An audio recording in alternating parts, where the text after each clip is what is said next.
Bien-aimés dans le Seigneur, shalom. Je vous salue tous dans le précieux, glorieux, grand, puissant, merveilleux nom de Jésus. Que le nom du Seigneur soit béni. Ce matin, nous rendons grâce à Dieu pour ce privilège, pour cette grâce et cette faveur que le ciel nous accorde à pouvoir être en vie. Et je crois, si vous pouvez m'écouter de là où vous êtes, c'est parce que vous êtes en vie. C'est parce que le souffle du Tout-Puissant est en vous. Et je crois, la Bible dit que tous ceux qui respirent louent l'Éternel. Je crois c'est une raison de plus, un sujet de plus de louange à notre Dieu. Vous savez, en ce temps, plusieurs ne sont plus pour des raisons diverses. Mais si Dieu continue à nous préserver, à nous accorder le souffle de vie, c'est encore une raison de pouvoir lui rendre des actions de grâce. Si tu peux élever ta main droite de là où tu es et dire merci Seigneur, par ce simple geste, que le ciel reconnaisse que tu rends grâce à Dieu pour tout ce que Dieu fait pour toi. Amen. Aujourd'hui, dans notre culte, nous allons continuer avec notre enseignement, mais j'aimerais que cette parole envoyée en ce temps qui est la nourriture et la bonne, envoyée au temps convenable, la Bible dit, l'homme ne vivra pas seulement de pain, mais de toute parole qui sort de la bouche de Dieu. Et aujourd'hui, je crois, par la foi en Jésus, que cette parole est envoyée vers toi afin de pouvoir apporter un plus dans ta vie. Cette parole est envoyée en ce moment précis pour une raison précise dans ta vie. Et pendant ces quelques moments, j'aimerais attirer ton attention sur la sensibilité de l'esprit. La Bible dit c'est poussé par l'esprit que les hommes ont parlé de la part de Dieu. Et ce matin, nous voulons parler de la part de Dieu, que le Saint-Esprit de Dieu vienne et éclaire ta vie, que le Saint-Esprit de Dieu te rende sensible à cette parole afin que tu puisses comprendre quelle est la pensée, quelle est la volonté de Dieu pour ta vie. Je crois qu'il va le faire ce matin et Dieu va nous faire du bien. Reste connecté, ne sois pas distrait parce qu'en ce moment, Dieu va parler à ton cœur. Pour ce problème-là qui te dérange, pour cette situation-là qui trouble ta vie, pour toutes tes inquiétudes, aujourd'hui, au travers de cette parole, Dieu va t'envoyer la réponse à tes problèmes, la solution à tes difficultés. Tu verras la gloire de Dieu et tu témoigneras la fidélité de Dieu. Que Dieu te bénisse. J'aimerais que nous puissions faire une petite lecture. Nous allons lire dans Exode chapitre 2 au 2e verset. La Bible dit, cette femme devint enceinte et enfanta un fils. Elle vit qu'il était beau et elle le cacha pendant 3 mois. Depuis vendredi, nous avons introduit un enseignement sur l'école de Moïse. J'ai dit, lorsque nous parlons ou bien lorsque nous voulons étudier quelqu'un, c'est juste pour nous apercevoir des réalités, des leçons que Dieu veut que nous puissions acquérir au travers de la vie de cette personne-là.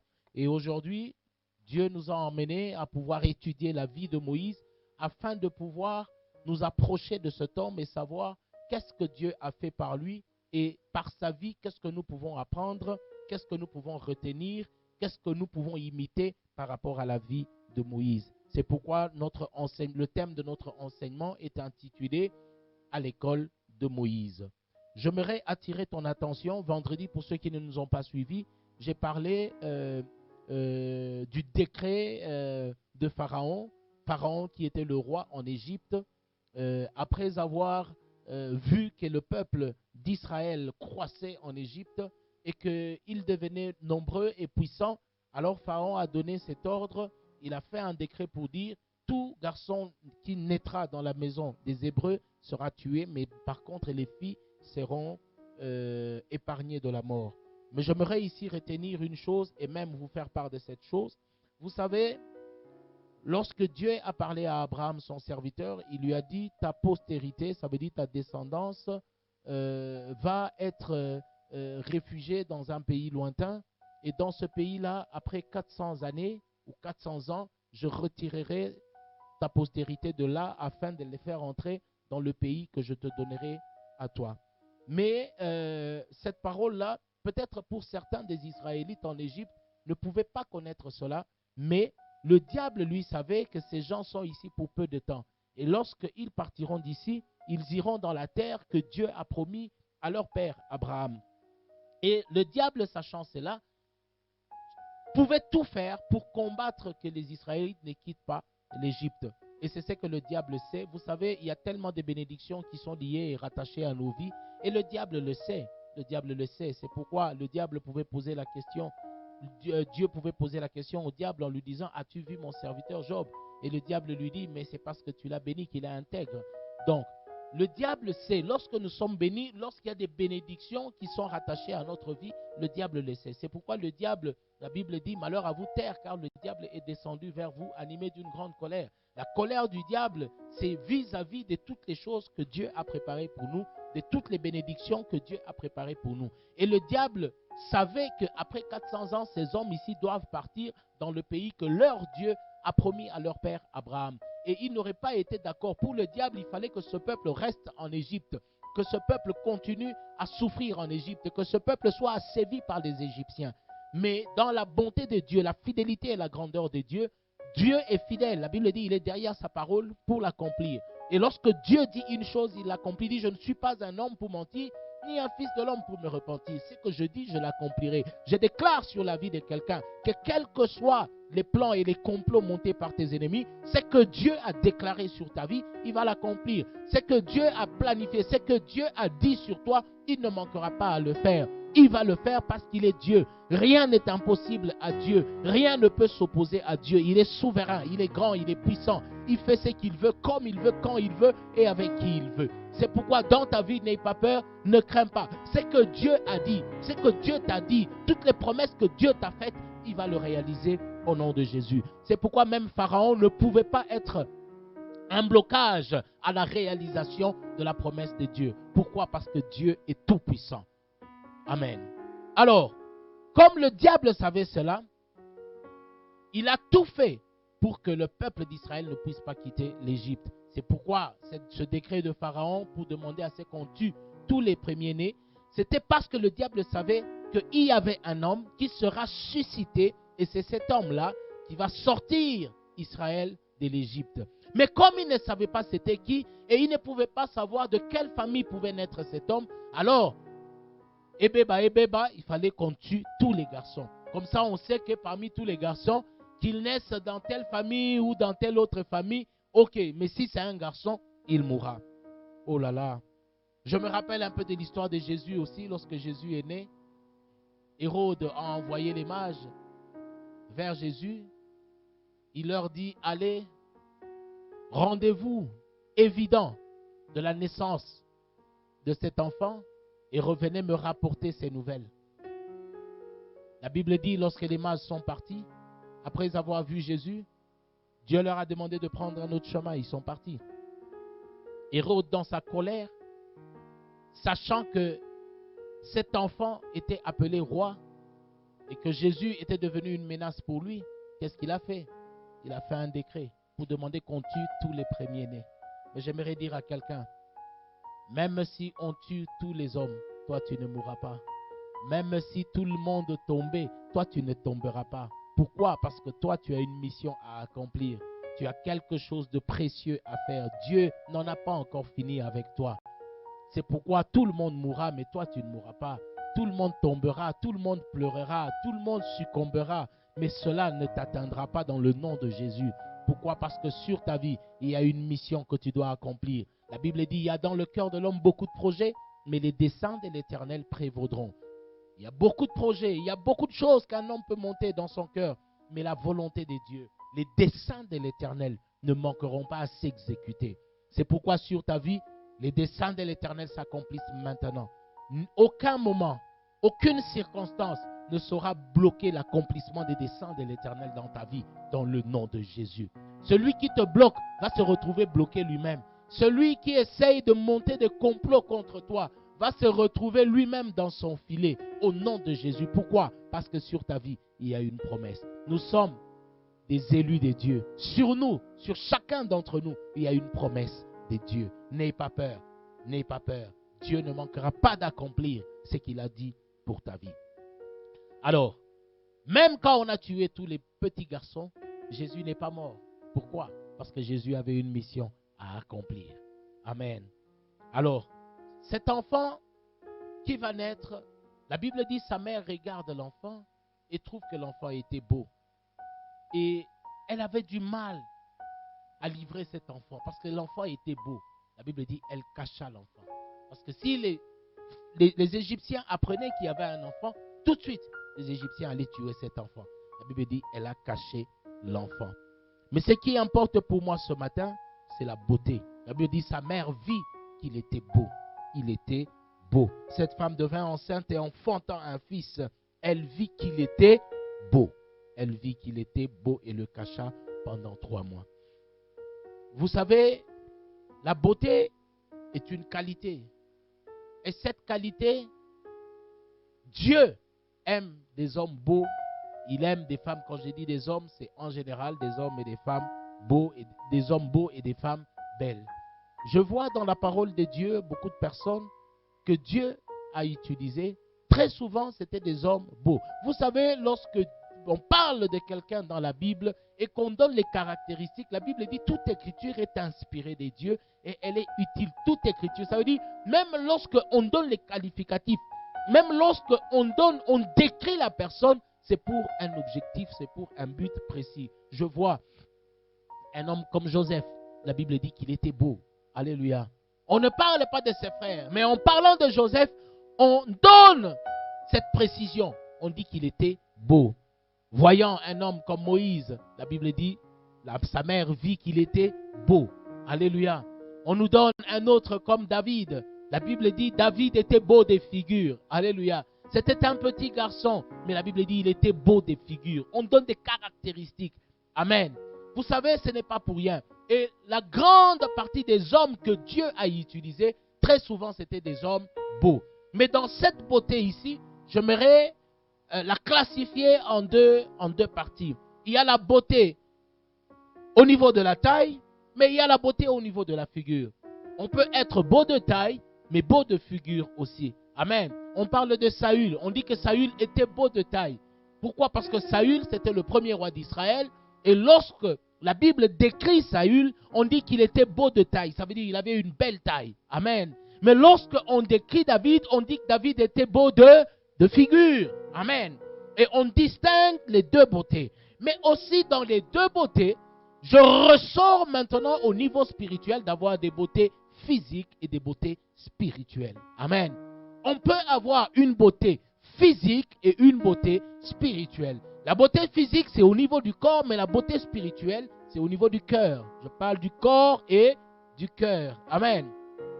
Et même dans la beauté spirituelle, parce que c'est ce qui importe pour moi aujourd'hui, dans la beauté physique, quand on parle de la beauté physique, j'ai dit il y a la figure et il y a la taille. Mais dans la beauté spirituelle aussi, il y a la beauté dans la taille spirituelle et la beauté dans la figure spirituelle. Amen. Est-ce que quelqu'un me suit très bien? Je répète, on peut avoir une taille spirituellement bonne et une figure spirituellement belle. Alléluia. C'est aussi une beauté. Alors je vais commencer par la beauté au niveau de la taille, la beauté spirituelle au niveau de la taille. Nous allons lire Ephésiens chapitre 4.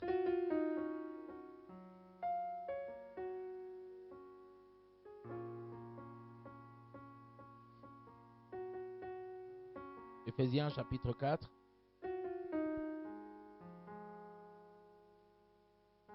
La Bible dit dans Ephésiens chapitre 4, verset 13, jusqu'à ce que nous soyons tous parvenus à l'unité de la foi et de la connaissance du Fils de Dieu, à l'état d'homme fait à la mesure de la stature parfaite de Christ. Amen. La Bible dit jusqu'à ce que nous soyons parvenus à l'unité de la foi et de la connaissance du Fils de Dieu, à l'état d'homme fait à la mesure de la stature parfaite de Christ. Là, on parle de la taille. La taille, au niveau spirituel, se mesure par la foi, le niveau de la foi de quelqu'un. Amen. J'aimerais demander à quelqu'un, quelle est ta taille? Quelle est ta taille? Alléluia. La foi est grandissante. Amen. Quelle est la taille de ta foi? Quelle est la taille de ta... Très souvent, j'ai vu dans la Bible Jésus dire aux disciples, hommes de peu de foi. Amen. Peu de foi. Ça veut dire une foi. Et là, dans la beauté intérieure, dans la beauté physique, lorsque nous voulons parler de la taille, nous faisons allusion à la foi. Vous savez, en ce moment ici, c'est le temps où nous devons, par notre foi, être dans l'unité en Christ. Dans l'unité en Christ. La Bible dit, Christ est le consommateur de notre foi. Amen. Il est le consommateur de notre foi. Très souvent, beaucoup de choses que Jésus a faites dans la vie de certaines personnes, la Bible dit, Jésus voyant leur foi. Jésus voyant leur foi. Amen. Pourquoi? Parce que la foi détermine la taille au niveau spirituel d'un homme. Le niveau de foi de quelqu'un dépend des informations qu'il a.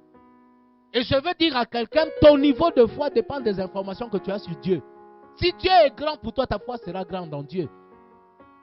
Mais le niveau de ta foi détermine la grandeur de Dieu dans ta vie. Parce qu'il y a des gens même qui sont malades en ce moment. Je suis en train de déclarer, sois guéri au nom de Jésus. Le niveau de la foi que tu as par rapport à la parole que je viens de libérer en ce moment apportera la guérison dans ta vie dans le nom de Jésus.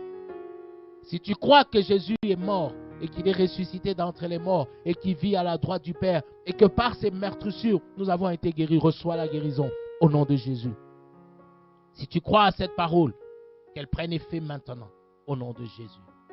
La Bible dit, si vous avez juste un peu de foi comme une graine de sénévé, vous direz à cette montagne, ôte-toi de là et jette-toi dans la mer et cela sera fait. Pourquoi? Un niveau de foi. La Bible dit, si vous avez un niveau de foi comme une graine de sénévé, la graine de sénévé, c'est la plus petite graine. Alléluia. Alors, moi, je ne veux pas avoir la foi comme une graine de sénévé, mais je vais avoir une grande foi. Amen. Si, en ayant une foi comme une graine de sénévé peut déplacer les montagnes. Mais si tu as une foi comme un avocat, ça va être comment? Ça va être comment? Les malades vont guérir, les boiteux vont marcher, les paralytiques, les morts vont ressusciter. Le plus grand problème, c'est juste la foi. Il y a des gens qui n'ont pas la foi en Dieu. Ils s'appellent des chrétiens, mais il n'y a pas de foi en eux. La taille, leur taille spirituellement, petite, ce sont des nains spirituels, des pygmées spirituels.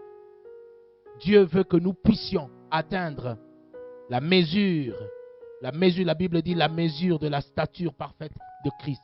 La mesure de la stature parfaite de Christ, c'est arriver au niveau de la foi que Dieu attend de nous. Il dit, il est le consommateur de notre foi. Tout ce que Dieu cherche dans ta vie, c'est juste ta foi. Homme de peu de foi. Tu n'as pas la foi. Tu as peur des informations. Lorsqu'on raconte des histoires, tu fais tellement foi à ça, tu ne dors pas. Tu es intimidé de là où tu es. Il y a même un homme de Dieu qui m'a appelé récemment. Il me dit, bien-aimé, comment tu fais? J'ai dit, non, moi quand même, je reçois 2 frères qui viennent à la maison et qui peuvent m'aider à pouvoir transmettre des prédications en ligne. Il dit, non, il faut laisser personne entrer chez toi. Mais comment je vais faire?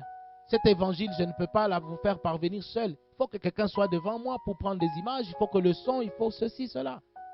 Nous avons la foi en Dieu. C'est vrai, nous nous protégeons. C'est vrai, nous tenons compte des mesures barrières. Mais cependant, notre foi est en Dieu. Nous plaçons notre confiance en Dieu. Nous savons que ce qui arrive ne nous atteindra pas. Ce qui arrive n'est pas pour nous. Il a dit 1000 à notre côté et 10 000 à notre droite. Nous ne serons pas atteints. Et nous croyons en sa parole. Il est fidèle. La Bible dit tous les enfants premiers-nés mouraient. Mais Jésus n'est pas mort. Moïse n'est pas mort. Nous faisons partie de la catégorie des exceptions. Nous sommes l'exception. Nous sommes mis à part.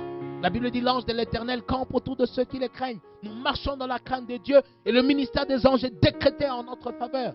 Nous avons foi en Dieu. Je ne sais pas en quoi tu fais foi. Si toi tu fais foi dans la médecine a échoué. Si toi tu fais foi dans les sciences, dans la science a échoué. La preuve en est que jusqu'aujourd'hui, aucun remède, aucune solution. Mais nous nous appuyons sur l'Éternel. La Bible dit, ceux-là s'appuient sur leurs chars, d'autres sur leurs cavaliers. Mais nous, notre confiance est en l'Éternel. Nous nous appuyons sur Dieu. Nous plaçons en lui notre confiance. Il est notre espérance. Il est notre force. Il est notre joie. Il est notre bouclier. Je m'appuie sur l'Éternel. David est en train de dire, si je meurs, que je meurs entre les mains de Dieu. Si je meurs, que je meurs entre les mains de Dieu. Parce qu'entre les mains de Dieu, il y a la compassion. Je préfère mourir avec ma foi que mourir sans la foi. Je préfère mourir avec la foi que mourir sans la foi. C'est pourquoi je place ma confiance en l'Éternel. La taille d'un homme spirituellement dépend de sa foi en Dieu. La Bible dit la mesure de la stature parfaite de Christ. La foi en Dieu. La foi dans le Seigneur Jésus. Je bénis Dieu pour ce matin. Je crois qu'aujourd'hui, nous avons parlé de la taille. Et dans les jours qui suivent, nous parlerons de la figure. C'est quoi la figure? Une belle figure spirituellement. Une belle taille, c'est au niveau de la foi. Une belle figure spirituellement, nous allons en parler prochainement. Que le Dieu des cieux vous bénisse. Que la grâce, la faveur de Dieu vous soit partagée. Que aujourd'hui, par le niveau de foi que vous venez d'acquérir au travers de cette parole, que Dieu fasse venir dans votre vie ce que votre force et votre intelligence n'étaient pas capables de vous donner dans le nom de Jésus. Merci d'avoir été connecté à cet hôtel. J'aimerais que de là où vous êtes, vous puissiez rendre grâce à Dieu et demander à Dieu de vous donner une foi ferme. De vous donner une foi ferme. Il est en train de dire, il dit, Pierre, le diable t'a réclamé. Nos vies sont réclamées. Nos familles sont réclamées. Notre nation est réclamée. Notre église est réclamée. Mais il dit, j'ai prié pour toi afin que ta foi ne faillisse point. Bien-aimé, si tu gardes le cap dans ta foi, rien ne t'arrivera. Quelles que soient les malédictions, les réclamations, quelles que soient les limitations, rien ne pourra prévaloir sur ta vie. Pourquoi? Parce que la foi en toi te gardera. La foi de Dieu en toi, la foi en Christ, dans l'unité de foi en Jésus-Christ. Prie maintenant le Seigneur. Père, au nom de Jésus, de ma foi. je prie ce matin sur ma vie et sur la vie de mes bien-aimés. Au nom de Jésus, Père, fais-nous atteindre le niveau de foi, Seigneur, selon la mesure de la stature de Christ. Au nom de Jésus, nous voulons vivre en unité de foi avec toi. Nous voulons vivre en unité de foi avec toi. Nous voulons atteindre la dimension de foi, Seigneur. La dimension de foi que tu veux. Nous voulons parvenir à une dimension de foi, Seigneur, que tu veux. Au nom de Jésus. Alléluia. Merci pour cette parole. Alléluia. Seigneur, merci Il est écrit, ce n'est plus moi qui vis, mais c'est Christ qui vit en moi. Seigneur, cette vie est une vie vécue dans la foi. Aide mon frère, à ma soeur. Enlève la cupidité. Fais tomber, Seigneur. Bannis la cupidité dans la vie de mon frère et de ma soeur. Laisse que, Père, que la foi de mon frère soit restaurée. Que la foi de ma soeur soit restaurée dans le nom de Jésus. Alléluia. Merci, Seigneur, pour ce matin. Merci pour ce culte. Merci pour toutes les personnes qui ont été connectées, Seigneur, à cet autel. Laisse que la joie, l'amour, la paix, la grâce, la faveur, l'élévation, la richesse, Seigneur, soit le partage dans tout un chacun. Bénis, Seigneur, nos familles. Guéris, Seigneur, nos familles. Délivre nos familles. En ce temps, ô Éternel, de défaillance, en ce temps de trouble, laisse que ta main puissante soit sur chacun d'entre nous, afin de nous garder et de nous protéger. Nous nous confions en toi. Tu es notre appui. Tu es le secours qui ne manque pas dans la détresse. Tu es notre Dieu. Au nom de Jésus, nous avons ainsi prié avec action de grâce. Nous acclamons le Seigneur Jésus. Amen.